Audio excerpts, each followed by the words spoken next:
Listos. Buenas noches. Gracias por estar en este lugar con nosotros. Y qué bueno que se ha venido no solamente para tener un tiempo de oración, como lo acabamos de tener, sino que también para abrir la Escritura. Apocalipsis capítulo 4. Intentaré volar un poco para no sacarlo muy tarde. Apocalipsis capítulo 4. Y quiero comenzar, mis hermanos, a manera de introducción, dándole el tema al cual he compartido con ustedes, que se llama El trono de Dios y la adoración celestial. Y me parece que este es el mejor enfoque que podemos nosotros tener sobre la porción que vamos a estudiar. Y la verdad, mis hermanos, que acabamos de terminar, después de varias semanas, el capítulo del 1 al 3, donde pudimos ver y leer, más bien dicho, lo que el apóstol Juan escribió sobre la revelación de Jesucristo. Dicho sea de paso, quiero recordarle algunas cosas muy básicas. El libro de Apocalipsis es la revelación de Jesucristo, no son las revelaciones. Es decir, porque como otras veces lo he explicado, es un libro que para muchos se vuelve fascinante. Encontrar quiénes serán los personajes que son secundarios, fíjese bien, personajes de reparto secundario, pero que han escalado con los siglos la atención de muchas personas que los han puesto como personajes primarios, ya ni siquiera de reparto. Es decir, pareciera ser que se nos ha olvidado que el fundamento de Apocalipsis es la revelación de Jesucristo. Y yo creo que este es el mejor enfoque que podemos nosotros tener antes de empezar especialmente esta parte. Vamos a entrar ahora a la tercera parte, porque hemos podido dividir Apocalipsis en tres partes.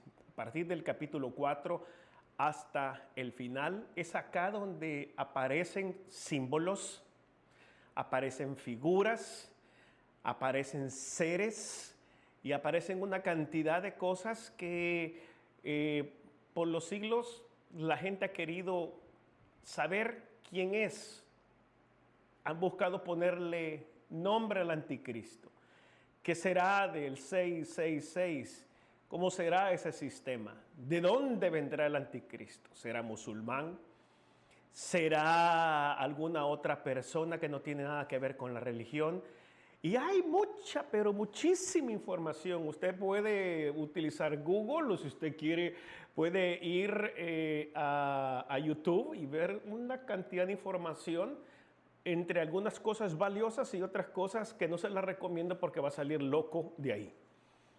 Porque terminará desviando su atención al propósito del libro, que es la revelación de Jesucristo. Ahora, ¿por qué digo yo que Apocalipsis se divide en tres partes? Y vamos a estudiar la parte tal vez más difícil y más complicada.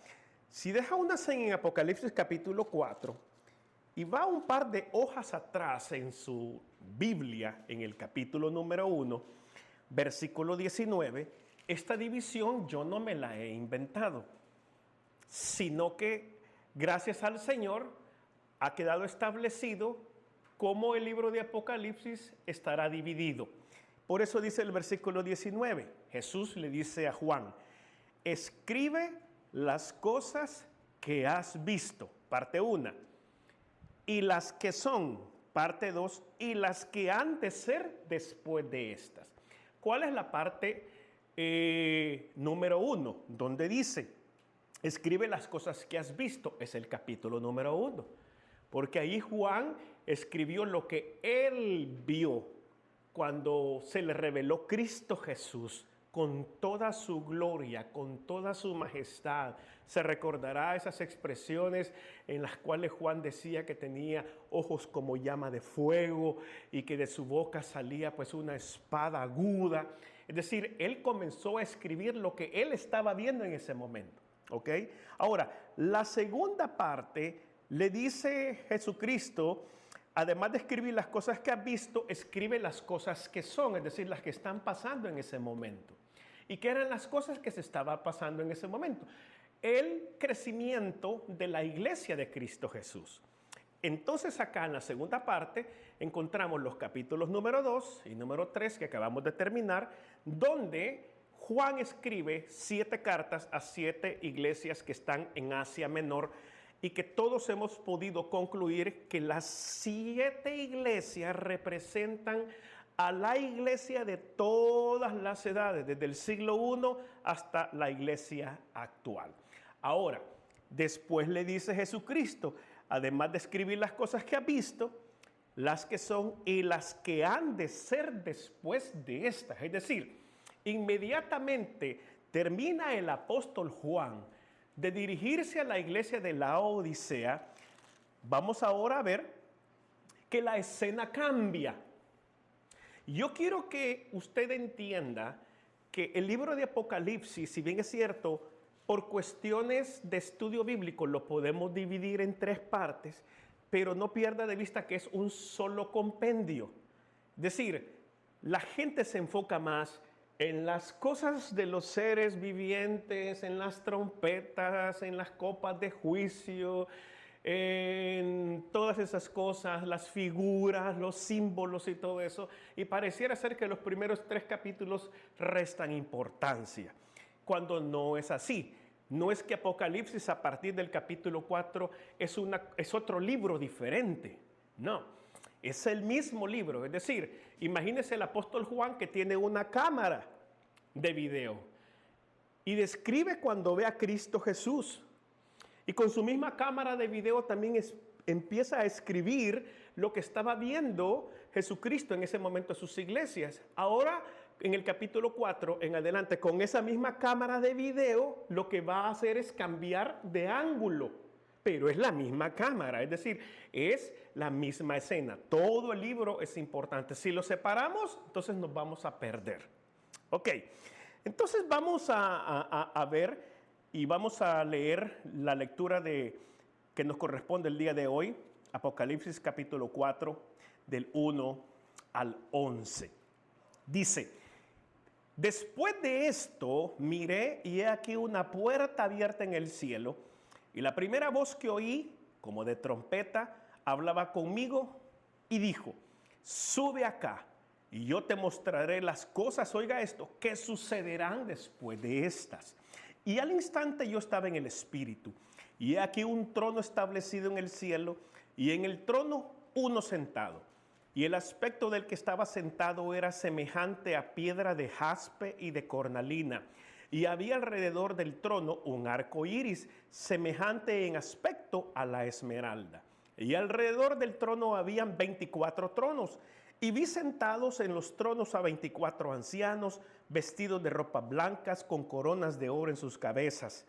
Y del trono salían relámpagos y truenos y voces, y delante del trono ardían 7 lámparas de fuego, las cuales son los 7 espíritus de Dios.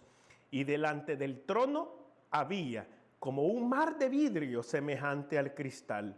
Y junto al trono y alrededor del trono 4 seres vivientes llenos de ojos delante y detrás. El primer ser viviente era semejante a un león. Póngame atención a las palabras que son importantes. Dice semejante, no dice que era un león. Estamos. Semejante a un león. El segundo era semejante a un becerro. El tercero tenía rostro como de hombre. No es que era un hombre, como de hombre. Y el cuarto era, otra vez, semejante a un águila volando. Y los 4 seres vivientes tenían cada uno 6 alas.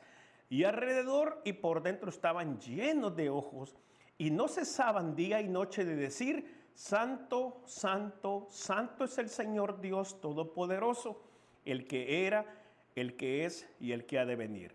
Y siempre que aquellos seres vivientes dan gloria y honra y acción de gracias al que está sentado en el trono, al que vive por los siglos de los siglos, los 24 ancianos se postraron delante del que está sentado en el trono y adoran al que vive por los siglos de los siglos, y echan sus coronas delante del trono diciendo: Señor, digno eres de recibir la gloria, la honra y el poder, porque tú creaste todas las cosas y por tu voluntad existen, dice la Escritura, y fueron creadas. Muy bien.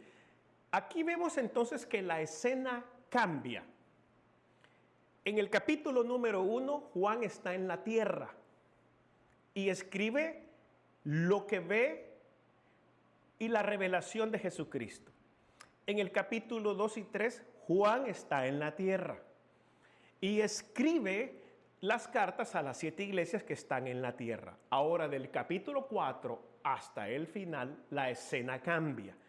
La escena se vuelve celestial y es invitado a pasar y a subir. Y ahora vamos a entrar de lleno al estudio. Versículo 1. Después de esto miré. Y estas 3 palabras son claves para no separar los capítulos del 4 hasta el final de los primeros 3 capítulos. Porque es una expresión de enlace.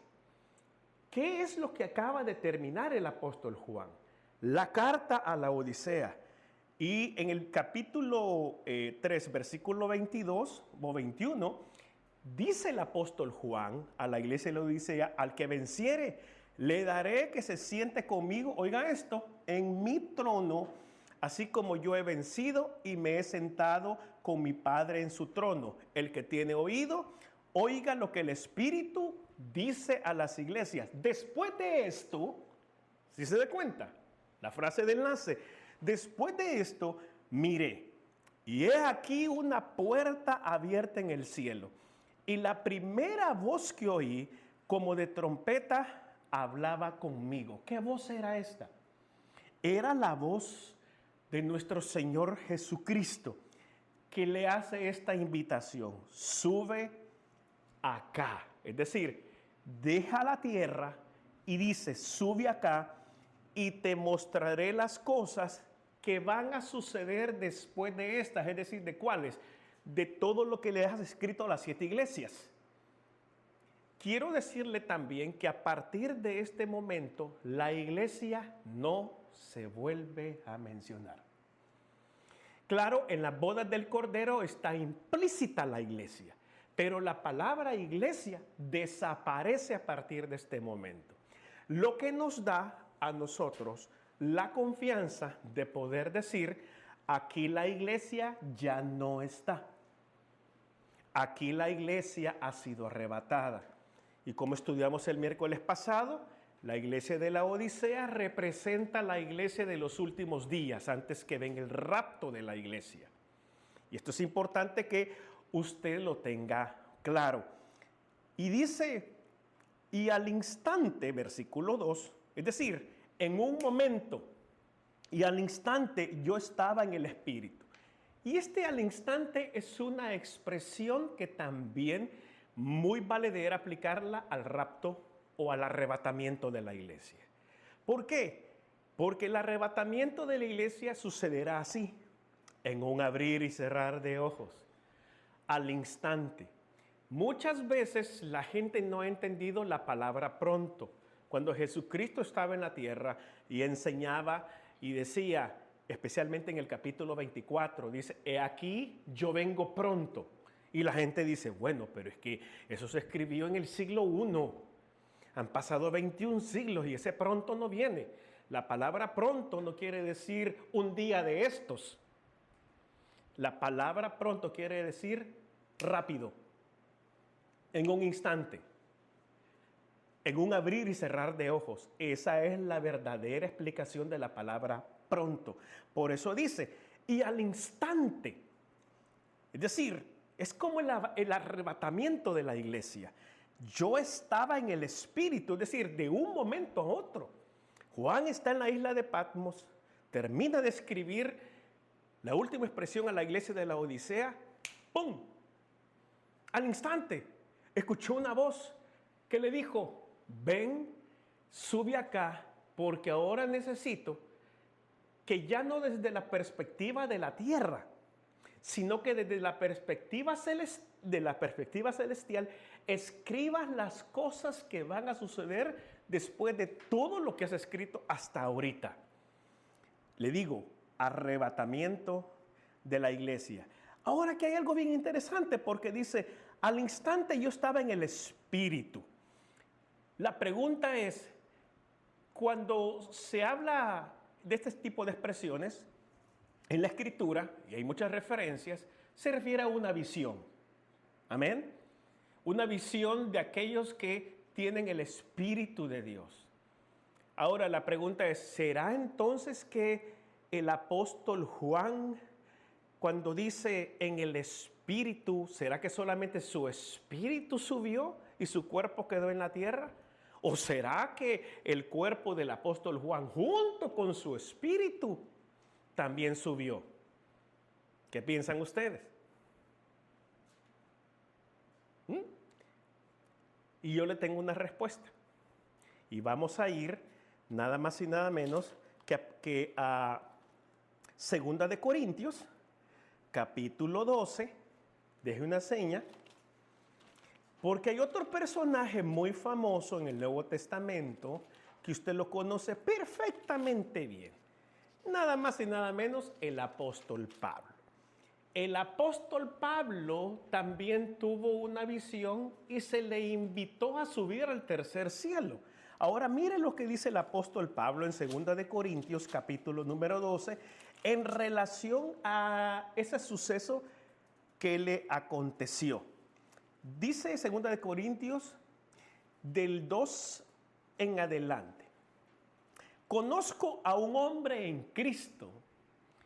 Todos entendemos que cuando Pablo dice conozco a un hombre en Cristo, se refiere a él mismo. Conozco a un hombre en Cristo que hace 14 años. Oiga esto, si en el cuerpo, no lo sé. Si fuera del cuerpo, no lo sé. ¿Sabe qué escribe él? Dios lo sabe. Fue arrebatado, oiga esto, hasta el tercer cielo.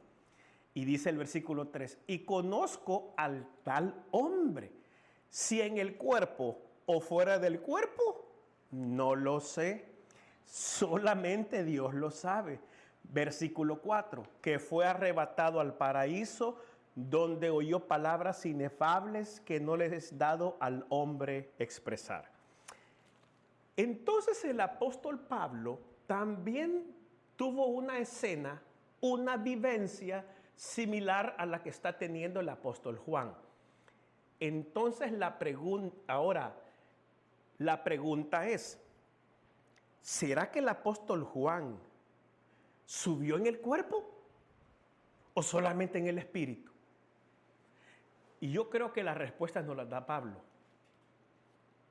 ¿Sabe qué dice Pablo? Solo Dios lo sabe. ¿Cuántas veces leímos solo Dios lo sabe? ¿Ah? Y muchos se enredan en este tipo de cosas, especialmente del Apocalipsis, se enredan en tratar de averiguar. No, es que si subió en el espíritu, entonces quiere decir que no pudo volver a regresar al cuerpo y se ponen a hablar cosas de la metafísica y del gnosticismo y de todo lo demás y se enredan ahí. ¿Cuál es la respuesta? Solamente Dios lo sabe. Hasta el mismo Pablo dijo, pues si subí en el cuerpo, no lo sé. Si fue solo en el espíritu, tampoco lo sé. Solamente Dios lo sabe. Entonces, la mejor respuesta que podemos encontrar a esta parte es, solo Dios lo sabe. Amén.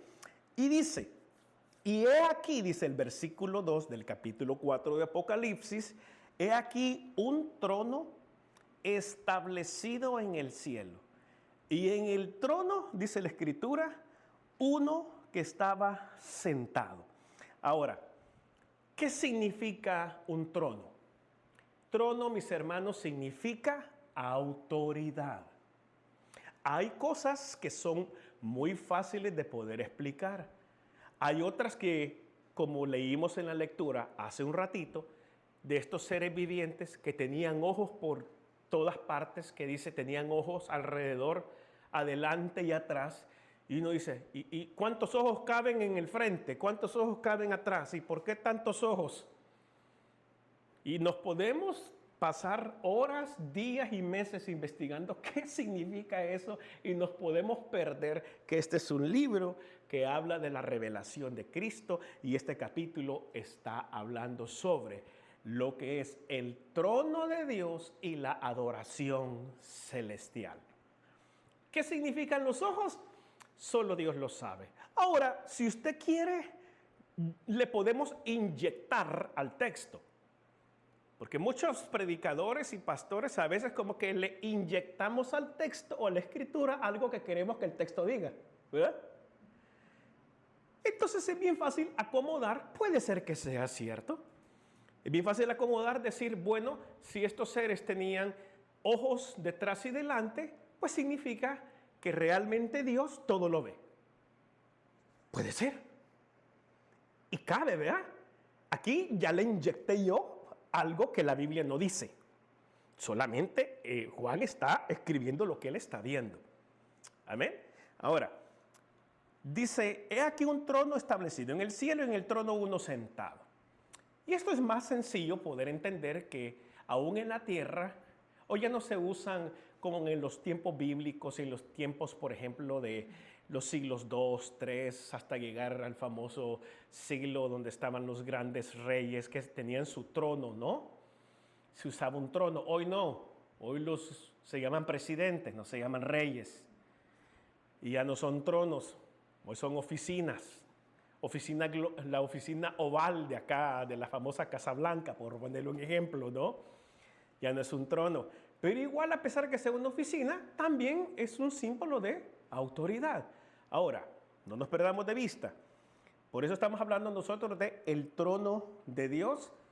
Y dice uno sentado. Va. He escuchado yo y he leído tantas cosas de esto. Solo para darle un par de comentarios. Entonces, si Dios está sentado en el trono, ¿será que está cansado? Ahí le va otra. Y esta es, cuando usted la escuche, que se lo voy a decir, ¿le va a venir a la mente?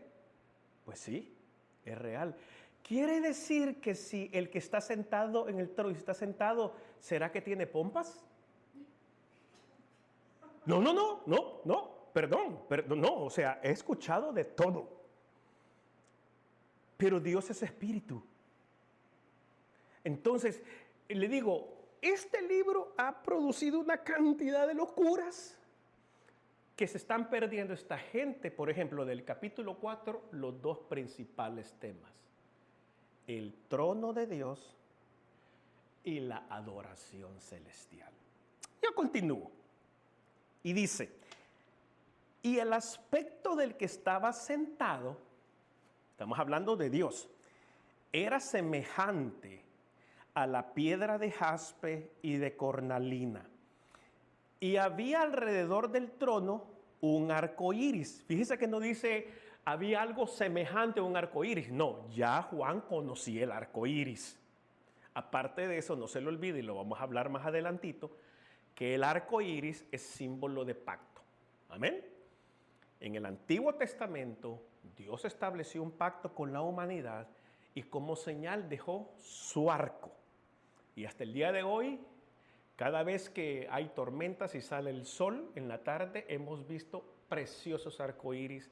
Gente que hasta yo lo he hecho, he salido de mi trabajo para tomarle pues una foto, porque digo yo, qué maravilloso. Es casi como ver a Dios. Es viajar 4000 años cuando Dios dijo, estableceré mi pacto con el hombre. Y cada vez que miren el arco iris, quiero que se recuerden que no volveré a destruir la tierra por agua. ¿Estamos claros? Dijo por agua. ¿Okay? Luego el Señor tendrá su plan en cuanto a los tiempos finales. Yo sigo. Dice que había alrededor un trono, había alrededor del trono un arco iris semejante en aspecto a la esmeralda. Cuando dice semejante, o sea, el arco iris no es un semejante al arco iris, es un arco iris. Si no dijera es semejante al arco iris. Lo que sí es semejante es a la esmeralda. Entonces muchos han dicho quizás era como un arco iris bonito verdoso, ¿verdad? Porque la esmeralda tiene ese color. ¿Estamos claros? Cabe ahí, está bien. Ya si ahí otros entran en otras discusiones, que si era verde claro, verde oscuro, verde, color sage green. Esa es otra cuestión, ¿no? Pero hay gente que se mete a eso, ¿no? Muy bien. Y dice que alrededor del trono, y esta es la parte que es bien interesante, y aquí sí vamos a entrar en la escritura, porque la gente se ha metido en este tema. ¿Quiénes son los 24 ancianos? Y alrededor del trono habían 24 tronos. A ver, no pierda de vista la imagen de Juan. Sube y lo primero que ve es un trono y a uno que está sentado. Y del trono hay un arco maravilloso que es el arco iris, color esmeralda o semejante a la esmeralda. Pero también Juan ve 24 tronos, es decir, aparte del trono de Dios, hay otras sillas o tronos, ¿ok? Están vacíos, dice la palabra del Señor. Vi 24 tronos y vi sentados en los tronos a 24 ancianos, vestidos de ropas blancas, con coronas de oro en sus cabezas.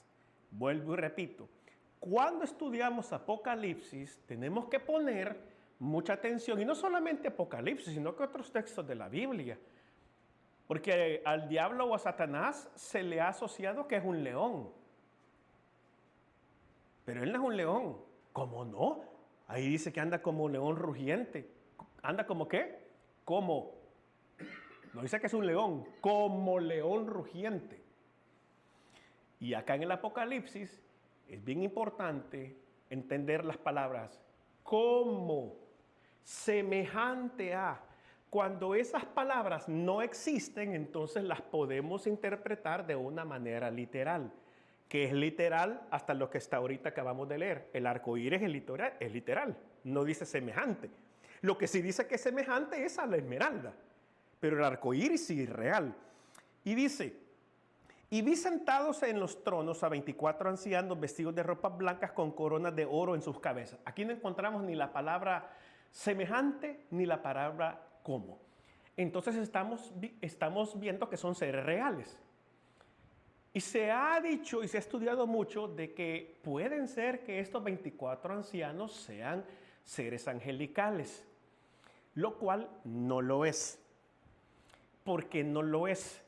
Primero porque tienen tronos y los ángeles no tienen tronos. Segundo, acabamos de leer que tienen ropas y vestiduras blancas. ¿Qué significa el color blanco en la Biblia? En la Escritura, lo blanco significa justicia de Dios o salvación de Dios. Los ángeles no necesitan recibir ninguna justicia de Dios. Son ángeles. Los ángeles no necesitan ser salvos. Entonces, estos son seres reales que representan algo. Son 24. Y dice, con coronas de oro en sus cabezas. Una corona, ¿qué es? Si es de oro, es símbolo de autoridad también. Es símbolo de distinción. Ahora, vamos a ver entonces la posibilidad, y quizás acá lo que los teólogos han aceptado, es que se trata de 24. El número 12 es un número importante de Dios, es número de gobierno de Dios. Pero aquí tenemos 24, o sea, 12 y 12. Representan, fíjese bien, representan a los 12 patriarcas del Antiguo Testamento y los 12 apóstoles del Nuevo Testamento. Están juntos los 24, no hay una separación. Y si usted va conmigo a ver, por ejemplo, Efesios capítulo 2, esta escritura nos va a entender el misterio y sobre todo la labor de Cristo Jesús, o más bien dicho, poder entender el propósito de Dios al enviar a su Hijo Cristo Jesús. Efesios capítulo 2, voy a leer los versículos del 11 al 18. Dice de la siguiente manera: por tanto, dice el apóstol Pablo, acordaos que en otro tiempo vosotros, ¿a quiénes les está hablando? Los gentiles. Y usted ya sabe qué significan los gentiles. En cuanto a la carne, erais llamados incircuncisión por la llamada circuncisión hecha con mano en la carne. Está hablando de la ley. 12. En aquel tiempo, ¿cómo estaban los gentiles? Sin Cristo, alejados de la ciudadanía. Oiga esto, de la ciudadanía de Israel, no dice de la ciudadanía del cielo, de la ciudadanía de Israel, y ajenos a los pactos de la promesa. ¿Cómo estaban? Sin esperanza y sin Dios en el mundo. Es decir, hasta ese punto, el pueblo de Dios, su pueblo amado, su pueblo escogido, tenían lógicamente la esperanza y el honor de ser el pueblo de Dios. Y dice, pero ahora, en Cristo Jesús, vosotros, hablándole a los gentiles, o a nosotros, que somos los gentiles, que en otro tiempo estabais lejos, habéis sido hechos cercanos por la sangre de Cristo, porque Él es nuestra paz, que de ambos pueblos, oiga esto, de ambos pueblos, ¿quiénes? Los judíos y los gentiles. De ambos pueblos, ¿qué hizo la obra de Cristo Jesús? Hizo uno, derribando la pared intermedia de separación. ¿Cuál era la pared intermediaria de separación? La ley, la circuncisión. Por eso es que en el libro de los Hechos, cuando los gentiles estaban convirtiéndose al evangelio, saltaron los judíos. Bueno, nosotros desde niños hemos sido circuncidados, pero estos ya están grandotes. Si quieren formar parte de nosotros, ¿será que los vamos a tener que circuncidar también a esta edad? Y ahí aparece el apóstol Pablo también en otro pasaje cuando dice, señores, no se trata de la circuncisión de la carne, se trata de la circuncisión del corazón ahora. Amén. ¿Me sigue? Dice, porque 14, porque Él es nuestra paz, que de ambos pueblos hizo uno, derribando la pared intermediaria de separación, la ley, aboliendo en su carne las enemistades, la ley de los mandamientos expresados en ordenanza, la ley, para crear en sí mismo de los dos uno solo y nuevo hombre, haciendo la paz y mediante la cruz reconciliar con Dios a ambos pueblos en un solo cuerpo, matando en ella las enemistades. Vino y anunció las buenas nuevas de paz a vosotros que estabais lejos y a los que estaban cerca. Es decir, el mensaje de salvación fue a los dos, porque por medio de él los unos y los otros tenemos entrada por un mismo espíritu al Padre. Creo que es una explicación maravillosa de la obra de Cristo Jesús y del plan perfecto de Dios. Ahora de los dos pueblos hay uno solo. Cuando leemos esta escritura y luego vamos a Apocalipsis, entendemos entonces que estos 24 ancianos es la representación de los patriarcas del Antiguo Testamento y la representación de la iglesia o de los apóstoles, que también fueron 12. Y si usted me dice, ¿a poco el Judas está ahí sentado también? ¿Ah? Se nos viene a la mente, ¿verdad? ¿A poco el Judas está sentado ahí? Acuérdese que se nombró en el libro de los Hechos porque hacía falta uno. Y es que la Biblia es perfecta, hermanos. Cuando les digo 12 es número de gobierno de Dios. Pudieron haber dicho ellos, bueno, el loco de Judas se ahorcó. Pero somos 11, yo creo que más que suficientes. Así dejémoslo con 11.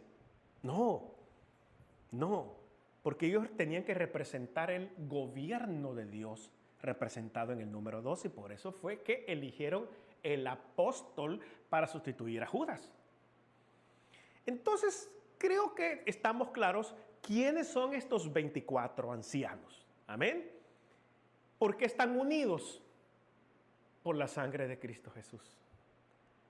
Porque de dos pueblos Dios hizo uno solo.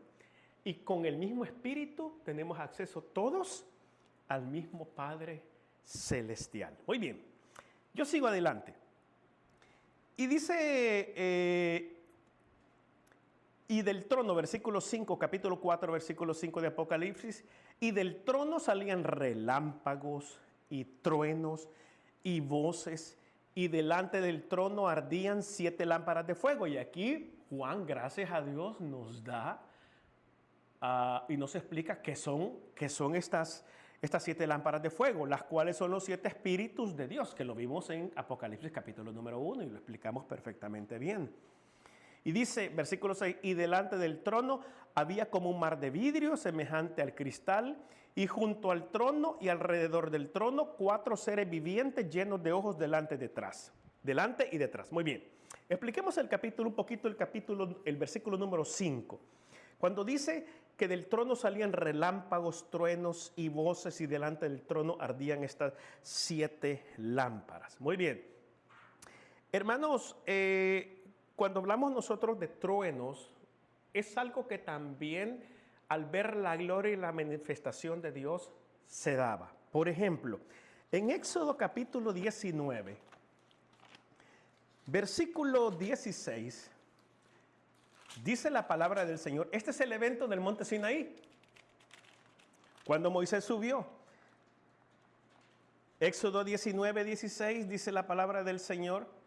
Aconteció que al tercer día, cuando vino la mañana, vinieron truenos y relámpagos y espesa nube sobre el monte y sonido de bocina muy fuerte, y se estremeció todo el pueblo que estaba en el campamento. El salmista en Salmos capítulo 77 hace también una referencia a esto. Dice Salmo 77, versículo número 18, de la siguiente manera: la voz de tu trueno estaba en el torbellino, tus relámpagos alumbraron el mundo, se estremeció y tembló la tierra. Mira el poder de la voz de Dios y del efecto que sale del trono de Dios. Ahora, eso no quiere decir que cada vez que tiembla, que hay un terremoto o un temblor en otros países, quiere decir que el Señor está hablando y está moviendo la tierra, está enojado el Señor. No, esas son cuestiones que tienen que ver con geología y en cierto momento también pues con la edad de la tierra. ¿Ok? Eso es tema tema de estudio para otro día. Yo sigo. Y dice que delante del trono, versículo 6, había un mar de vidrio semejante al cristal, y junto al trono y alrededor del trono, 4 seres vivientes llenos de ojos delante y detrás. Y dice, fíjese bien, ahora va a explicar, acuérdese, Juan está escribiendo lo que a él le parece. ¿A qué se parece? ¿A qué es semejante? Él no está diciendo es un león. Dice, el primer ser viviente era semejante a un león. El segundo era semejante a un becerro. El tercero tenía rostro como de hombre. ¿Se da cuenta las expresiones semejante y como? Y el cuarto era semejante a un águila volando. Bien, tampoco voy a entrar en explicaciones con estos porque nos vamos de aquí a la 1 de la mañana. Versículo 8. Y los 4 seres vivientes, es decir, estos 4 que tienen ojos por todos lados, dice, tenían cada uno 6 alas, y alrededor y por dentro estaban llenos de ojos, y no cesaban día y noche de decir, Santo, Santo, Santo es el Señor Dios Todopoderoso, el que era, el que es y el que ha de venir. El tema de esta noche es el trono de Dios y la adoración celestial. Amén. Ahora, dice el 9, y siempre que aquellos seres vivientes, es decir, los 4, ¿verdad?, dan gloria y honra y acción de gracias al que está sentado en el trono, al que vive por los siglos de los siglos. Los 24 ancianos se postran delante del que está sentado en el trono.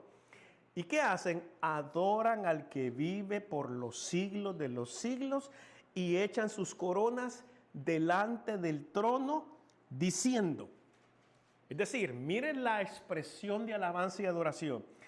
Señor, digno eres de recibir la gloria y la honra y el poder, porque tú creaste todas las cosas y por tu voluntad existen y fueron creadas. Quiero cerrar con esto. Antes de comenzar el estudio bíblico, platicaba con Gaby. Y le decía, porque ella es nuestra directora de alabanza y adoración. Y los que saben de música, bueno, Abby está acá, que sabe de música también. ¿Todavía sigues tocando la flauta?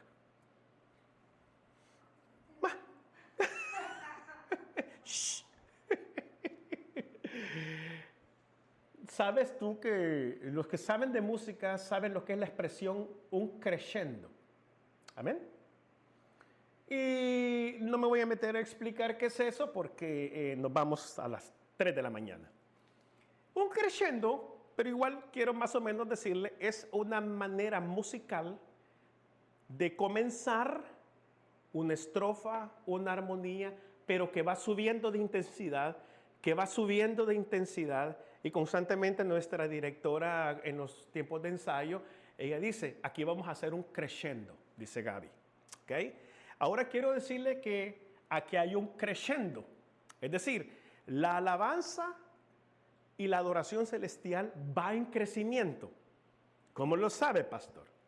Fíjese bien, en Apocalipsis capítulo 4, versículo 8, dice que los 4 seres vivientes que tenían ojos y todo lo demás, no cesaban, oiga esto, ni de día ni de noche. Esto no es de que aquello de que, ay, me invitaron a una vigilia, ya son las 3 de la mañana, ¿y a qué hora va a acabar?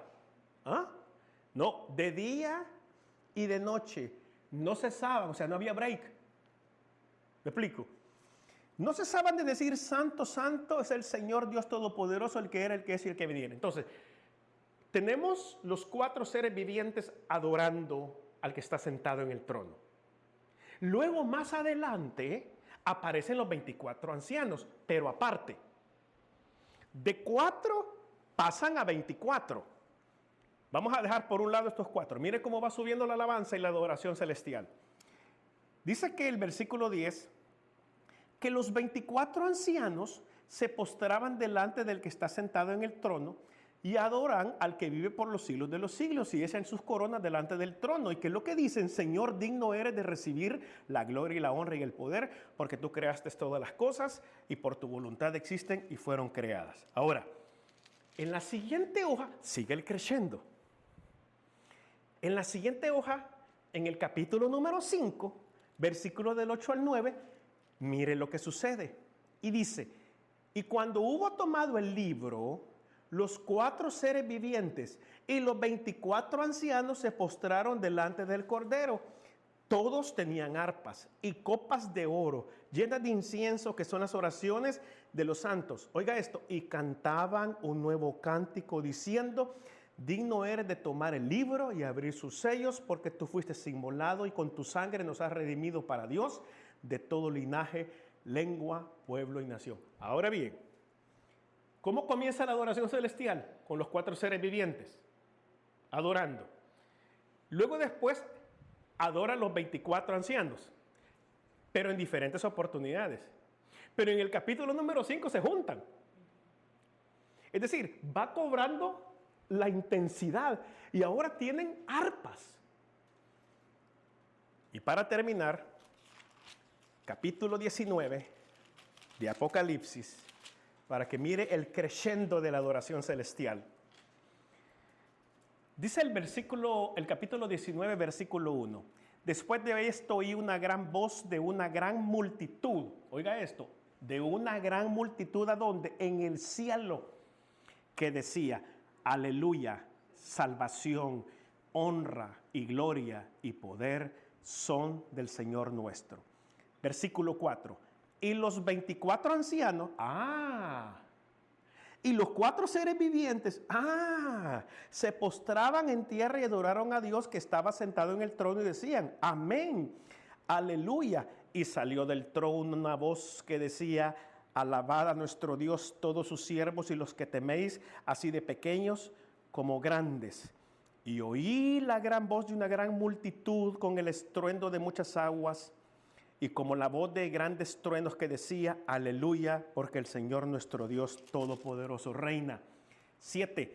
Gocémonos y alegrémonos y démosle gloria, porque han llegado las bodas del Cordero y su esposa se ha preparado y a ella se le ha concedido que se vista de lino fino, limpio, resplandeciente, porque el lino fino es las acciones justas de los santos. Creyendo. Los 4 seres vivientes, solo ellos. Después, los 24 ancianos, solo ellos. Capítulo 5, los 4 seres vivientes y los ancianos se unen. Capítulo 19, los 4 seres vivientes más los 24 ancianos y todos los habitantes de la tierra adoran al Señor. ¿Por qué? Porque ha llegado las bodas del Cordero. Lo que le espera a nuestra iglesia y a todas las iglesias que han creído en Cristo Jesús. Vamos a orar. Amantísimo Padre Celestial, que la gloria y la honra sean para ti en este día, en esta noche. Gracias por tu palabra, Señor, y gracias por darnos en el Espíritu, a través de la Escritura, una visión celestial de lo que es tu trono y de lo que es la adoración que se te hace allá.